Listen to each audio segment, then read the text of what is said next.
ಎಣ್ಣೆಯನ್ನು ಮತ್ತೆ ಮತ್ತೆ ಮತ್ತೆ ಬಳಸಬೇಡಿ. ರೀಯೂಸ್ಡ್ ಆಯಿಲ್, ಇದರಿಂದ ವಿಪರೀತವಾದ ಹೃದ್ರೋಗಗಳು ಬರುತ್ತೆ. ದೀರ್ಘಕಾಲ ಇದು ಎಣ್ಣೆಯನ್ನು ನಾವು ಕಾಯಿಸಿದಾಗ ಇದರೊಳಗೆ ವಿಷ ಉತ್ಪತ್ತಿ ಆಗ್ತಾ ಹೋಗುತ್ತೆ. ಈ ಎಣ್ಣೆಯನ್ನು ಹೇಗೆ ಕ್ಲೀನ್ ಮಾಡಬಹುದು ಅಂತ ಅನ್ನೋದನ್ನು ಕೂಡ ತೋರಿಸ್ತಾ ಇದ್ದಾರೆ. ಆ ಕ್ಲೀನ್ ಮಾಡೋಕ್ಕೆ ಹಾಕ್ತಿರೋಂಥ ಏನೇನು ಪದಾರ್ಥಗಳಿದೆ ಅದು ಇನ್ನೊಂದಷ್ಟು ವಿಷ. ಈ ಕ್ಲೀನ್ ಮಾಡಿದ್ದನ್ನು ತೆಗೆದುಕೊಂಡು ಬಂದು ಇನ್ನೊಂದು ಲೆವೆಲ್ ಹೋಟೆಲ್ಲು, ಅವರು ಉಳಿಸಿದ್ದನ್ನು ಬೀದಿ ಬದಿನವರು, ಹೀಗೆ ಹಂತ ಹಂತದಲ್ಲಿ ಈ ಎಣ್ಣೆಯನ್ನು ಉಪಯೋಗಿಸ್ತಿದ್ದಾರೆ. 32,68,000 ಲೀಟರ್ಗಳಷ್ಟು ಈ ತರಹದ ಎಣ್ಣೆ ಸಿಕ್ಕಿದೆ. ನಿಮ್ಮ ಕಾರಿಗೆ, ನಿಮ್ಮ ಸ್ಕೂಟರ್ಗೆ ಬೇಕಾಗಿರುವಂತಹ ಎಣ್ಣೆಯನ್ನು, ಬಯೋಡೀಸೆಲ್ ಮಾಡೋಕ್ಕೆ ಅರ್ಹವಾಗಿರುವಂತಹ ಈ ಎಣ್ಣೆಯನ್ನು ನಾವು ಹೊಟ್ಟೆಗೆ ಹಾಕೋತಾ ಇದ್ದೀವಿ. ಹೃದ್ರೋಗಗಳಿಗೆ ನಾವಾಗಲೇ ಅಂದ್ಕೊಂಡ್ವಿ ಯಾವ್ಯಾವ ಆಹಾರಗಳು ಕೆಟ್ಟದ್ದಿದೆ ಅಂತ. ನೀವು ಇನ್ನೂ ಒಂದು ಅಚ್ಚರಿಯನ್ನು, ಭಯವನ್ನು ಉಂಟು ಮಾಡುತ್ತೆ ಅಂಥ ಪದಾರ್ಥಗಳು ನಮ್ಮ ಸುತ್ತ ಸಿಗ್ತಾ ಇದೆ. ನೀವು ಅಂದ್ಕೋತಿದ್ದೀರಾ ಪಾಪ ಇದು ಪ್ರೀ ಕುಕ್ಡ್ ಅಲ್ಲ, ಇದು ಗ್ಲೂಟಮೇಟ್ ಇಲ್ಲ, ಇದರಲ್ಲಿ ಬಿಸ್ಪಿನಾಲ್ ಇಲ್ಲ, ಇದರಲ್ಲಿ ಸಲ್ಫೇಟ್ಗಳಿಲ್ಲ, ಚೆನ್ನಾಗಿರೋ ಅಂಥದ್ದೇ ಪಕೋಡ ಅದು ಇದು ತಿಂತಾ ಇದ್ದೀವಿ ಅಂತ ನೀವು ಅಂದ್ಕೋತಾ ಇದ್ದೀರಾ. ನಿಜ, ಪಕೋಡ ಖಂಡಿತವಾಗ್ಲೂ ತುಂಬ ಕೆಟ್ಟ ಆಹಾರ ಅಲ್ಲ.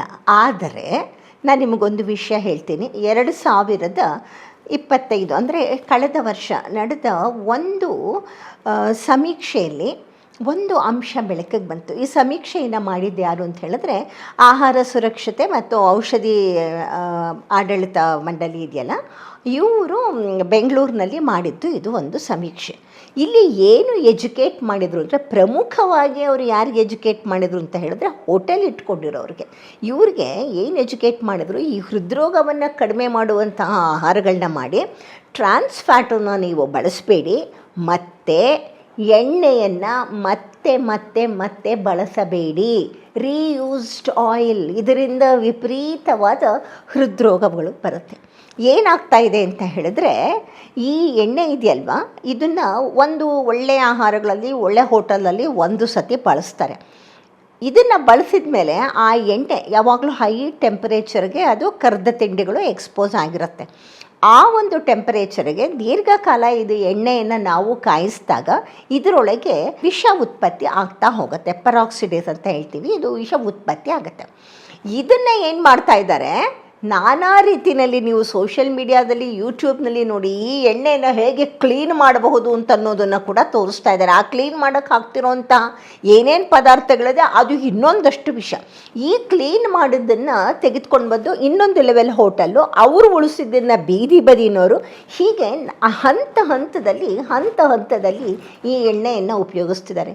ಎಷ್ಟು ಎಣ್ಣೆ ಸಮೀಕ್ಷೆಯಲ್ಲಿ ಇವರಿಗೆ ಸಿಕ್ತು ಅಂತ ಹೇಳಿದರೆ, ಆಹಾರ ಸುರಕ್ಷತೆ ಮತ್ತು ಔಷಧಿ ಮಂಡಳಿನವ್ರಿಗೆ 2022ರಿಂದ 2025 ಸುಮಾರು ಈ 3 ವರ್ಷದ ಅವಧಿಯಲ್ಲಿ 32,68,000 ಲೀಟರ್ಗಳಷ್ಟು ಈ ತರಹದ ಎಣ್ಣೆ ಸಿಕ್ಕಿದೆ. ಲೆಕ್ಕ ಹಾಕಿ ಎಷ್ಟು ದೊಡ್ಡ ಪ್ರಮಾಣದಲ್ಲಿ ಈ ತರಹದ ಎಣ್ಣೆ ಸಿಕ್ಕಿದೆ. ಅವರೇನು ಹೇಳ್ತಾ ಇದ್ದಾರೆ, ಆಹಾರ ಸುರಕ್ಷತೆಯವರು, ಈ ಎಣ್ಣೆಯನ್ನು ನೀವು ಚೆಲ್ಲಿ ಅಂತ ನಾವು ಖಂಡಿತವಾಗ್ಲೂ ಹೇಳ್ತಾ ಇಲ್ಲ. ಆದರೆ ಈ ಎಣ್ಣೆಯನ್ನು ನೀವು ಯಾವ ರೀತಿಯ ಬಳಸಬಹುದು ಅಂತ ಹೇಳಿದ್ರೆ, ಬಯೋಡೀಸೆಲ್ ಮಾಡೋದಕ್ಕೆ ಬಳಸಬಹುದು. ಅಂದರೆ ನಿಮ್ಮ ಕಾರಿಗೆ, ನಿಮ್ಮ ಸ್ಕೂಟರ್ಗೆ ಬೇಕಾಗಿರುವಂತಹ ಎಣ್ಣೆಯನ್ನು, ಬಯೋಡೀಸೆಲ್ ಮಾಡೋಕ್ಕೆ ಅರ್ಹವಾಗಿರುವಂತಹ ಈ ಎಣ್ಣೆಯನ್ನು ನಾವು ಹೊಟ್ಟೆಗೆ ಹಾಕೋತಾ ಇದ್ದೀವಿ. ಕೆಲವು ಸತಿ ನಾನು ಹೇಳ್ತೀನಿ, 40 ರೂಪಾಯಿ ಬರ್ತಿರೋಂತಹ ಒಂದು ವಡೆನ 5 ರೂಪಾಯಿಗೆ ಖಂಡಿತವಾಗ್ಲೂ ಮಾರೋಕ್ಕೆ ಆಗೋದಿಲ್ಲ ಅಲ್ವಾ. ಆಹಾರಗಳು ಅಗ್ಗವಾಗಿ ಇದೆ ಅಂತ ಅಂದಾಗ ಖಂಡಿತವಾಗ್ಲೂ ಅದರೊಳಗೆ ಬಳಸಿರುವಂತಹ ಪದಾರ್ಥಗಳು ಕೂಡ ಅನಾರೋಗ್ಯಕ್ಕೆ ದಾರಿ ಮಾಡುತ್ತೆ. ಅದರ ಅರ್ಥ ಆಹಾರಗಳ ಬೆಲೆ ಜಾಸ್ತಿ ಇದೆ ಅಂದ ಮಟ್ಟಿಗೆ ಅಲ್ಲಿರೋದು ಎಲ್ಲವೂ ಚೆನ್ನಾಗಿರೋದನ್ನೇ ಬಳಸಿರ್ತಾರೆ ಅಂತಿಲ್ಲ.